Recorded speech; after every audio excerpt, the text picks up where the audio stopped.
बिस्मिल्लाहिर्रहमानिर्रहीम अस्सलामु अलैकुम। मैं हूं करामत मुगल और मेरे साथ हैं ईसा नकवी। नकवी साहब, पाकिस्तान इस वक्त अपने बदतरीन आइनी, कानूनी, सियासी और मुआशी बहरान का शिकार है।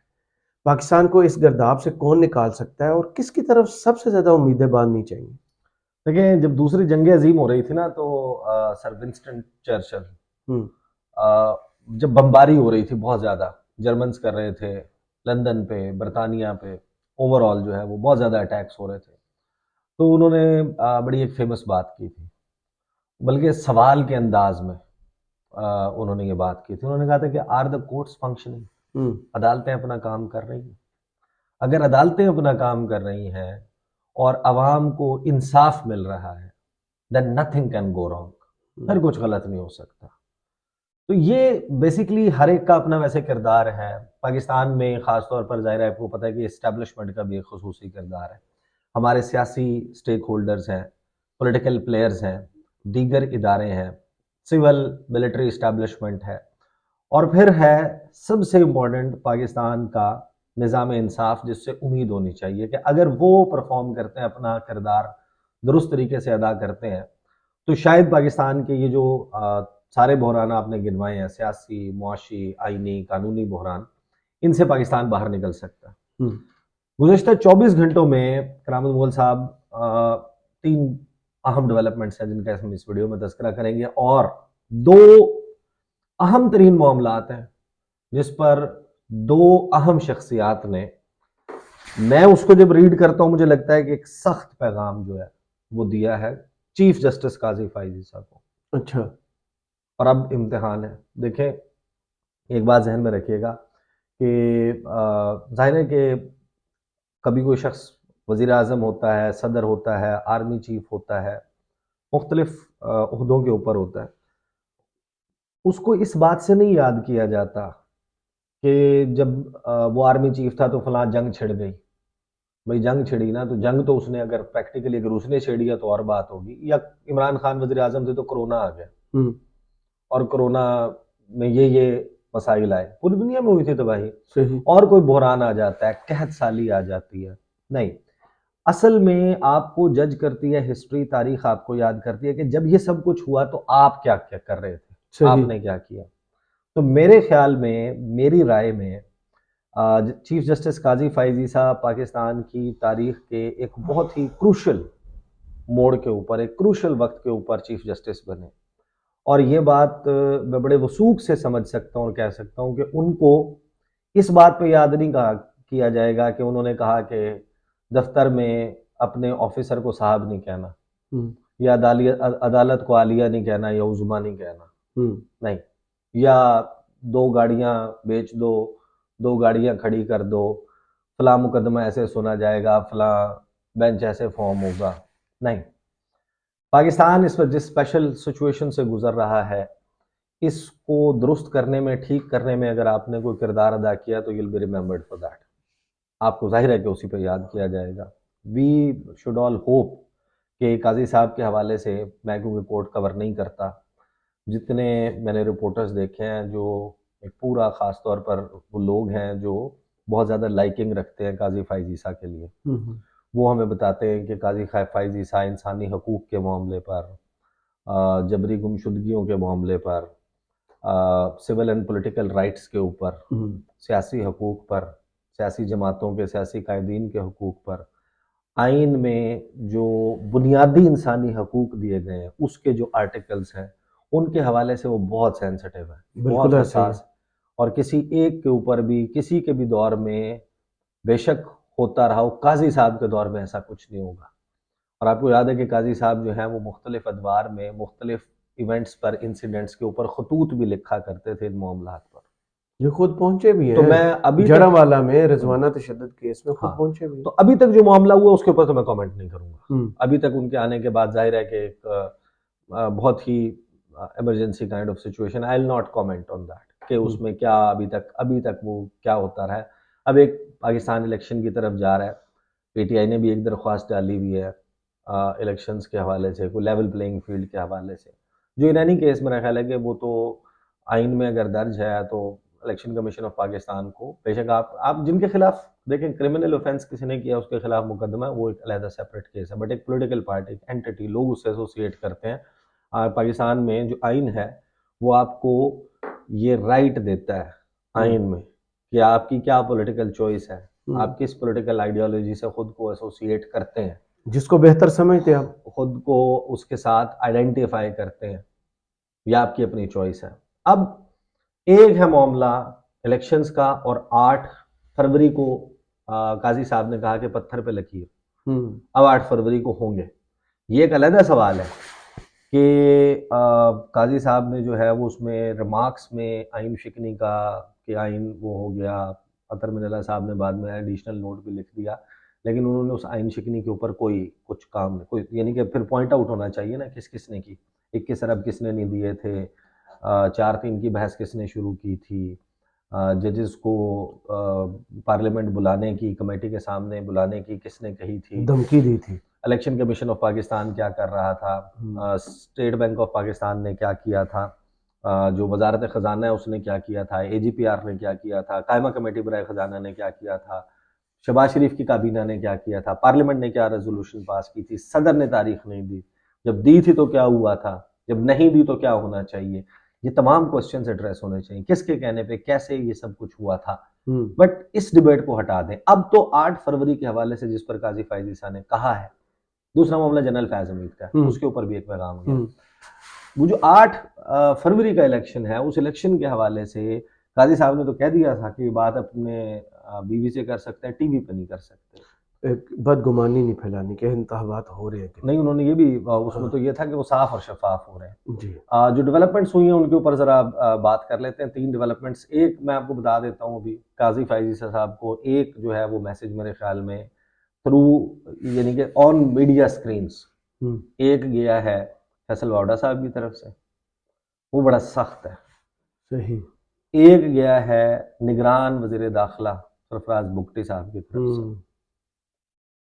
दोनों बहुत इंपॉर्टेंट है। एक जनरल फैज हमीद के मामले पर है, फैजाबाद वाले मामले पे, धरना केस के मामले पर, और एक 8 फरवरी के इलेक्शंस के मुतालिक पैगाम जो गया वो बड़ा इंटरेस्टिंग है। और अब पता चलेगा अगले कुछ चंद दिनों में इन दोनों मामलात पे क्या पेशरफ्त होती है, उससे डिटरमिन होगा कि काजी साहब जो है वो, हर शख्स ने एक दिन ओहदे पे आना और एक दिन चले जाना। After that time is past, जैसे कि बोस्ट अबाउट किया जाता है उनके मुतालिक, एंड आई एम श्योर कि उनके बारे में जितनी वो गुफ्तगू करते हैं, एंड आई होप कि वो सारी बिल्कुल उसी तरीके से वो उन उम्मीदों के ऊपर पूरा भी उतरें। पहले इलेक्शन कमिश्नर की बात कर लेते हैं। 3 डेवलपमेंट्स हैं जी। इलेक्शन कमिश्नर जो हैं उन्होंने कहा कि इंतखाबी शेड्यूल इलेक्शन से 54 रोज पहले जारी होगा। अच्छा, ये मैं आपको बता दूं कि 54 रोज जो है वो मिनिमम है, इससे ज्यादा का भी आ सकता है, इससे कम का भी आया हुआ है, ऐसा भी एक वो है, प्रेसिडेंस है। गालिबन 2018 में 52 दिन का शेड्यूल था, सही, बड़ा टाइट शेड्यूल आया था, तो 54 दिन इन्होंने कहा कि पहले होगा। इसका मतलब यह है कि मियाँ साहब का जो अल अजीजिया वाला मामला है 7 का, वो भी हो जाएगा, और को तकरीबन तोशा खाना वाला मामला भी 20 दिसंबर को लग जाएगा, उनका तो सब कुछ सही उस जगह पहुंच जाएगा। और साथ ही जो PTI को सिंबल वाला मामला है, उनके भी इंट्रा पार्टी इलेक्शन होकर फिर वो रिपोर्ट जमा होना, और अगर उसको अप्रोच कर लिया जाता है इलेक्शन कमीशन को, ये जो अकबर एस बाबर करते फिर रहे हैं, और उसकी बुनियाद के ऊपर इलेक्शन कमीशन को इलेक्शन सिंबल के हवाले से, बैट के हवाले से कोई फैसला कर लेता है, वो भी बड़ा इंटरेस्टिंग होगा। बहरहाल चीफ इलेक्शन कमिश्नर ने क्या कहा है, उन्होंने कहा कि इंतखाबी शेड्यूल इलेक्शन से 54 रोज पहले जारी होगा, हल्का बंदियां शाया हो चुकी, बाकी सब कुछ भी अपने वक्त पर होगा। अब टेक्निकली वो जो बिलावल को फेस सेविंग मिली थी कि 14 दिसंबर के बजाय 30 नवंबर को हल्का बंदियां उनकी अशात होगी। तो आप मुझे बताएं कि बिलावल ने इस कौम पे, या आपने बिलावल पे, या पीपल्स पार्टी ने मुल्क पे क्या एहसान की? कोई भी नहीं। अगर इलेक्शन शेड्यूल 16 दिसंबर को ही आना है या 15 दिसंबर को आना है, 54 दिन पहले आना है, और टाइट करके बिल्कुल उसी के ऊपर आपने रखना है, और 8 को इलेक्शन करवाने हैं, तो आप 14 दिसंबर तक हल्का बंदियां कर लेते। तो that was all a smoke screen. मतलब आपने क्या लॉलीपॉप दिया था, टॉफी दी थी, और उसको खा के बिलावल खुश हो गए। बिलावल तो कह रहे थे ना पहले तो कि 90 दिन से एक दिन आगे नहीं जाने देंगे, फला फला पूरी कहानी सुना रहे थे, पॉलिटिकल स्टेटमेंट्स। पॉलिटिकल। उसके बाद जनाब मैं जब वो वहां से निकले हैं कैंपेन करते हुए, और मैं आसिफ जरदारी की बात, सदर जरदारी की बात घर में मानने का पाबंद हूँ, बाहर मानने का पाबंद नहीं हूँ, सियासी मामलात में मैंने अवाम की तरफ देखना, अपनी सेंट्रल यार अब एग्जीक्यूटिव आपको उनके स्टेटमेंट सब जोक्स नहीं लगती? हाँ तो लगती है ना। हाँ। तो वो ये सब कुछ करते रहे। उसके बाद इन्होंने कहा कि हमारी बात मानी गई, देखें इलेक्शन शेड्यूल देखें, उन्होंने 30 नवंबर को कर दिया है, नीचे आ गए, पीछे आ गए। ओ भाई, तो वो इलेक्शन शेड्यूल तो उसी दिन जारी करने जा रहे हैं बाहर आगे। उसमें ज़ाहिर है कि मियाँ साहब का मामला भी तय हो जाएगा, पीटीआई जी का जी। बैंड का मामला भी तय हो जाएगा, ये सब कुछ हो जाएगा। फिर उनसे कहा इलेक्शन शेड्यूल आरओज और डीआरओज की तैनाती जो है वो भी वक्त पे होगी, उसके मुताबिक होगी। और उन्होंने कहा कि 8 फरवरी से पीछे आप 54 दिन का हिसाब लगा लें, मैं तारीख नहीं दे रहा, बट उस हिसाब से आपको इलेक्शन शेड्यूल जो है वो हिसाब मिल लगाना किसी जाएगा। और का काम है सर। फिर उनसे सवाल हुआ कि जो रिटर्निंग अफसरान और डिस्ट्रिक्ट एक काम रिटर्निंग में ही ना दबा, सो भी नहीं करना। डिस्ट्रिक्ट रिटर्निंग अफसरान है, वो कहाँ से लेंगे, अदलिया से लेंगे या ब्यूरोक्रेसी पे? तो उन्होंने नो कमेंट्स कहा हंसते हुए। वो कर लें, वो हम बचपन में करते थे, वो करके 2-4 खाने बना के कर लें। यार आप एक्सपर्ट है इस चीज के यार। हमारी दूसरी डेवलपमेंट हुई है अल अजीजिया रेफरेंस वाली, ठीक है। चले आपने अब रोक दिया, चले अब हाँ, अजीजिया रेफरेंस। अब वो खैर वो 7 को होगा और फिर उसको हाँ। होगा। वो तो मैं अक्सर कहता हूँ कि हम तो सिर्फ डिटेल्स जो है वो ना, सर काजी साहब आए हैं तो आरओज आपको वहीं से मिलेंगे सर। वो हम तो सिर्फ अब डिटेल्स देख रहे हैं। अब आ जाते हैं, देखें फैसल वावडा साहब जो हैं, जी। उनका मैं चाहता हूँ कि मैं आपको ना एग्जैक्ट कोट वो मैं आपको निकाल के दिखाऊं जो उन्होंने गुफ्तगू की है फैसल वावडा ने। वो बड़ी इंटरेस्टिंग है। और फैसल वावडा की गुफ्तगू में काजी फाइजीसा साहब के लिए बाकायदा एक चैलेंज है। अच्छा। ये यानी कि हमें ये गुफ्तगू अगर मेरे से कोई कहे ना कि आपने ये गुफ्तगू करनी है, तो मैं कहूँगा, मैं 10 दफ़ा कहूँगा जान किया मानता हूँ तो अर्ज़ करो। लेकिन फैसल वावडा साहब जो हैं वो माशाल्लाह ताकतवर आदमी हैं। वो कहते हैं मैं बड़ी कारोबारी शख्सियत हूँ, मैं तो कारोबार करता हूँ, मैं फ़लाँ करता हूँ, मैं फ़लाँ करता हूँ। बहरहाल उन्होंने जो गुफ्तगू की ना, उस गुफ्तगू में बहुत ही सख्त लहजा। जुमले इस्तेमाल किए गए हैं। और उन जुमलों में मैं ये ढूंढने की कोशिश कर रहा हूँ, मैंने यहीं पर रखा हुआ था, और उसको हम, मेरा ख्याल है कि चले पहले मैं आपको बता देता हूँ। सरफराज बुगटी साहब ने जो जी। फैज़ाबाद धरना कमीशन के मामले के ऊपर बात किया, उन्होंने कहा कि फैज़ाबाद धरना कमीशन जनरल फैज़ को बुलाएगा तो पेश होंगे। अच्छा। फिर कहते हैं लेकिन मुल्क को क्या फ़ायदा होगा। हाय हाय हाय हाय। अब ये किसे कह रहे? मुझे कह रहे? मुझे तो नहीं कह रहे। तो यहाँ पर वो बेसिकली वो एरिस्टोटल का है ना कि कानून जो है वो मकड़ी का जाला है, जी। जिसके ऊपर गरीब, नादार, फंस छोटे हशरात, कीड़े मकोड़े, मक्खियां वो फंस जाते हैं, लेकिन जो जोरावर वो दरिंदा तोड़ के होता है निकल ना, जाता है। उसको फाड़ के निकल जाता है।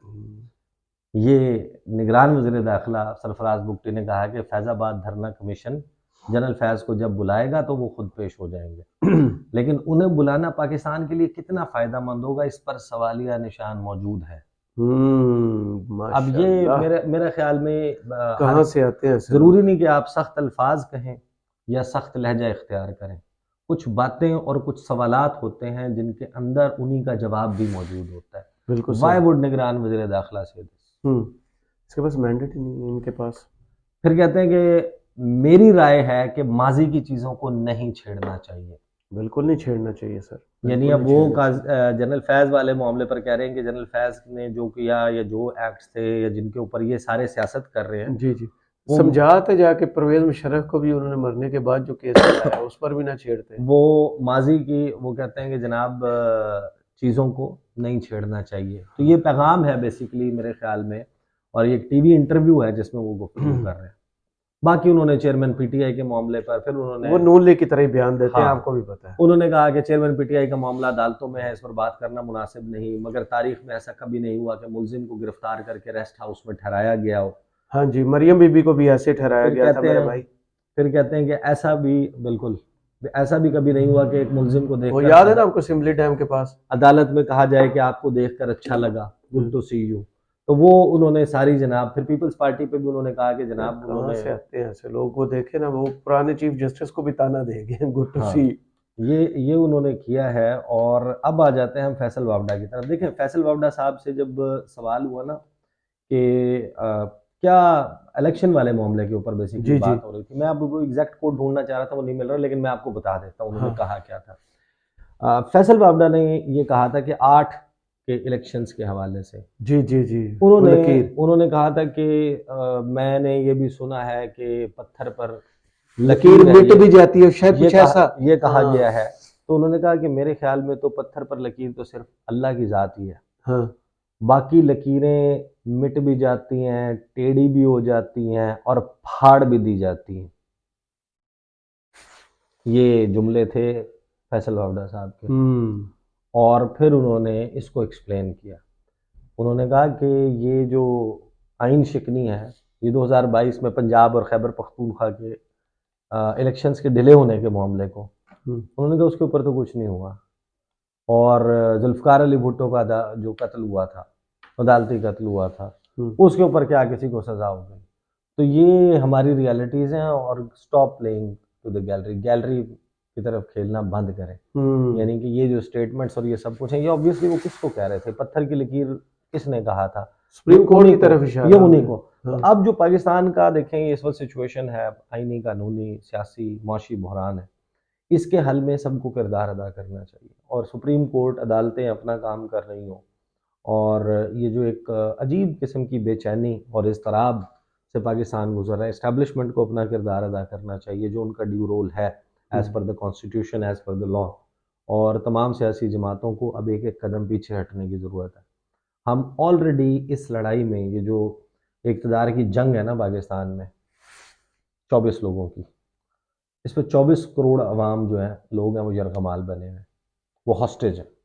नुकसान मुल्क का हो रहा है, अवाम का भी हो रहा है। अब हर एक को एक मरतबा जो है वो सोचने की ज़रूरत है कि let's just take a step back, look into it. मैं आपको एक बात प्रिडिक्ट कर सकता हूँ, जिस तरीके से मियाँ साहब आना चाह रहे हैं, मसाइल इतने गंभीर हैं, ये सिर्फ कहानियाँ सुना रहे हैं, इनसे कुछ भी नहीं।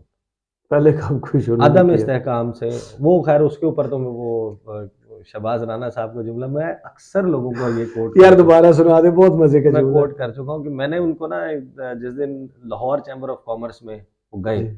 और उन्होंने अपना एक मुआशी रोड प्लान, मैप हाँ। और प्लान जो है वो रखा। जिस दिन उन्होंने शायद कहा था इंडस्ट्री में पैसे जो लगाने हैं, हाँ, उन्होंने ना वो भी कह दिया, बिजली के बिल वाले मामलात के ऊपर भी बात कर ली, फलां भी कर ली। हाँ। साथ ही कहते हैं, साथ ही ये भी कहते हैं कि जनाब इंडस्ट्री में जो पैसा लगाएगा पूछेंगे नहीं कहाँ से, सोर्स नहीं पूछेंगे। हाँ। तो मैंने शहबाज राना साहब को फ़ोन किया, मैंने कहा शहबाज राना साहब, वहाँ पे सागदार भी बैठे थे, आपके बड़े अच्छे जानने वाले हैं, मियाँ साहब भी बैठे, तो ये गुफ्तगू कर रहे थे। तो मियाँ साहब क्या सोच के आ रहे हैं, वज़ीर आज़म क्या सोच के बनना चाहते हैं, उनके पास कोई एक आउट ऑफ द बॉक्स कोई ऐसी चीज़ तो होगी ना, कोई नई, पता चले कि यार इससे कुछ हो जाएगा, बेहतर हो जाएगा। तो हैं भी वो फैसलाबाद के राना साहब ना, तो वो बड़े आराम से मीठे से लहजे में कहते हैं ना कि साहब आप कितने सादे हैं। मैंने कहा क्या मतलब? कहते हैं एक बंदा है, उसकी उम्र 74 साल 75 साल है, आपको ये तवक्को कैसे है कि वो 76वें साल में कुछ ऐसा करेगा जो पहले 75 साल में उसने नहीं किया। मैंने कहा मियाँ साहब का जो डब्बा है उसमें यही कुछ है, उनकी जम्बेल में यही चीजें मौजूद हैं, वो यही कर सकते हैं जो वो पहले करते आए हैं। और इस मर्तबा शायद बंदा की जड़ा बदल जाए यार, इस मर्तबा शायद उनके ऊपर चेक एंड बैलेंस थोड़ा ज्यादा हो, तो वो जो और चीजें होती थी वो नहीं हो सकेंगी, लेकिन बाकी तो उन्होंने वही करना है। पॉलिसी इसहाक डार जो है वो कोई यानी कि अगर बड़े अच्छे कोई इकोनॉमिस्ट होते तो ये सूरत हाल तो ना होती मुल्क की। उनको एक दफा तो नहीं, उन्होंने तो ये काम, ये तजुर्बा जो इंजीनियरिंग है पाकिस्तान की, उसके साथ, मईशत के साथ बहुत की है। और डॉक्टर इशफाक हसन का मैं कहूँगा, आप वो जो अनकट पे डॉक्यूमेंट्री लगी है, बहुत शानदार उसमें उन्होंने जो इंटरव्यू दिया और उसमें उन्होंने बताया कि कैसे शेख रशीद के चैलेंज को पूरा करने के लिए 108 से ज़बरदस्ती 98 के बाद, देखें उनके मुतालिक, इसहाक डार साहब के मुतालिक ना कुछ चीज़ें मैं खुद तो उसको टेस्टिफाई नहीं कर सकता, लेकिन जो बहुत ज़्यादा जिसे कहते हैं ना मशहूर बात है, वो फिगर फजिंग है। हाँ बिल्कुल फौज करते। और दूसरा ये कि वो आर्टिफिशियली कंट्रोल जो है वो चीज़, अभी मियाँ साहब ने कहा है ना कि हमारी हुकूमत आएगी $105 लेके आएंगे, फिर 105 पे वो मियाँ साहब कह सकते हैं। 108 से जब 98 पर लाए थे, वो डॉक्टर इशफाक हसन कहते हैं कि IMF, और वो पूरा उन्होंने एक्सप्लेन किया कि ये सब कुछ होता कैसे। IMF जो है वो कहते हैं उसका मैंने उनसे पूछा कि आपका रिलीजन चेंज हो गया, आपने मजहब तब्दील कर लिया। IMF के प्रोग्राम में कभी ऐसा नहीं होता कि किसी मुल्क की जो IMF के प्रोग्राम में उसकी करेंसी अप्रिशिएट करे, वो डेप्रिशिएट ही करती है, उसकी बिल्कुल कदर ऐसे ही। में कमी होती है।